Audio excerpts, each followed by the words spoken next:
Hello folks, welcome to my YouTube channel, Watercolor Impressions. Since it's currently spring season in Toronto, I would like to capture the bright and fresh lighting of the season. Before you go, hit the subscribe button so you guys can get weekly video updates from our channel. And let's get started, guys. I'll provide the drawing template so I can expedite the process of the painting. And when it comes to drawing, focus on the primary shapes, secondary shapes and tertiary shapes. And if you want how to design your painting, check one of my tutorial. And when it comes to watercolors, you always starts with the lightest wash, and the lightest wash, if you squint your eyes and see in the reference, it would be the sky, and it's also the biggest shape in our scene as well. And you can see at the bottom, I didn't paint certain areas because I want to have this clouds in distance, and I want to make it as pale as I can. And I will take the wash and bring it all the way down, and I did put some colors here and there in the foreground just by looking at the reference, and there is no logic to it, just I'm trying to mix a color which is close to the reference and I'm just putting it there. And you can see I jumped on to the lighthouse or the clock tower which is sitting near that fire station. And this one I want to make sure that whenever I paint somewhere, I try to combine the shape with other shapes as well. And that's a beautiful quality about watercolors, because the fluidity of the watercolor gives the freshness of a painting.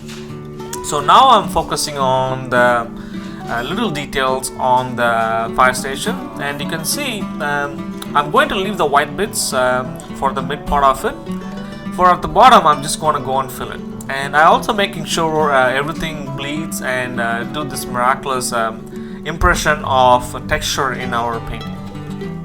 And I'm also making sure in watercolors when you paint, you have to leave out a lot of white bits wherever you can see the eyelets.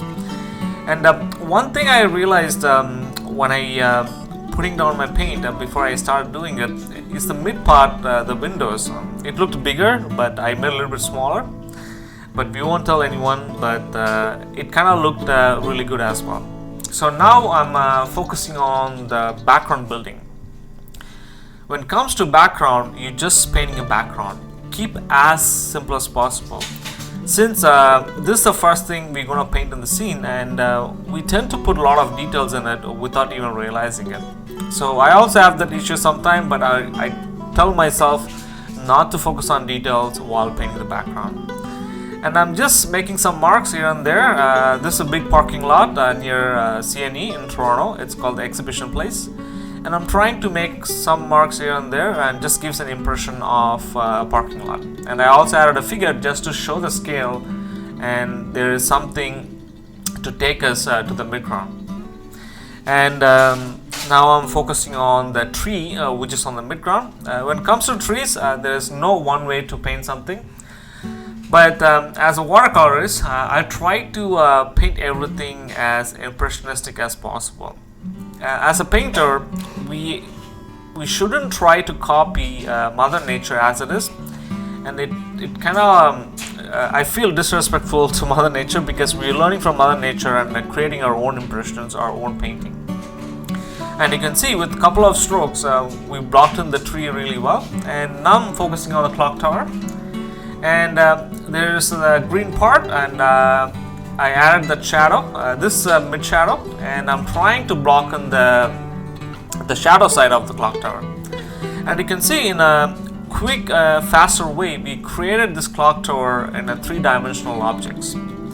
Next time when you paint, think everything as a three-dimensional object instead of thinking as a clock tower or anything else, because the three-dimensional object for a clock tower would be a rectangle or a cube shape. So this is the shadow I'm trying to add in my scene, and as you can see, as soon as we start adding the shadows, the whole scene coming alive. And there is two shadows happening in the fire station house, and there is the pale, and which is kind of like a grayish shadow, and there's another shadow which is coming from the roof, which is the red color. So I'm making sure to get those details, so there's a separation between the materials and the white part between the brick house. So now I'm adding the shadows, and you can see as soon as we add the shadows, the whole painting started coming alive, and everything, all the things starting shapes. So everything you paint, when you paint light and shadows, instead of painting the whole scene, everything come alive. And you can see we quickly blocked in the shadows really fast. So whenever you paint shadows, think everything as a shape. I can't stress this enough, and I'm keep on saying in the tutorial, but it is necessary. It also makes your life easier as well. And whenever I paint, and I don't copy my reference as it is, I like to design my painting when I do it, because if I copy as it is, we can just use a camera to do it. But I try to design my painting, and you can see the one example would be the lighthouse casting shadow on the roof. And it's not there, but I just created the design of a shadow pattern there. And it also gives this a really nice contrast for the house as well. If I would have left it as it is, it would be look dull. So now I'm adding the figures in our scene, and I'm adding a figure in the foreground. And you can see if I would have left the foreground as it is, the painting would look dull, and it's not creating any story. And I also want to create a story that a lot of people are going for a stroll during a fresh spring noon scene, and he's also walking with a dog. When I painted this, I would have moved the figure a little bit towards right, and I didn't realize it. And this is when the experience comes in while painting. So the more you paint, you decide, and you put your shapes in such a way that you are telling a story, and it comes by experiences. And even experienced artists make mistakes, and that's usually fine. And this also, as a study, I want to learn the lighting and the shadow as well. And you can see I'm also adding a tree which is in the foreground, and this also helps to frame our fire station, as well as the figure in the foreground and the lights in the foreground as well. And the lights are a little bit thicker and smaller, but I made a little bit taller and a little bit skinnier, and just to show a little bit of designing in my painting. And in recent years of painting, I realized that designing your painting is really imperative.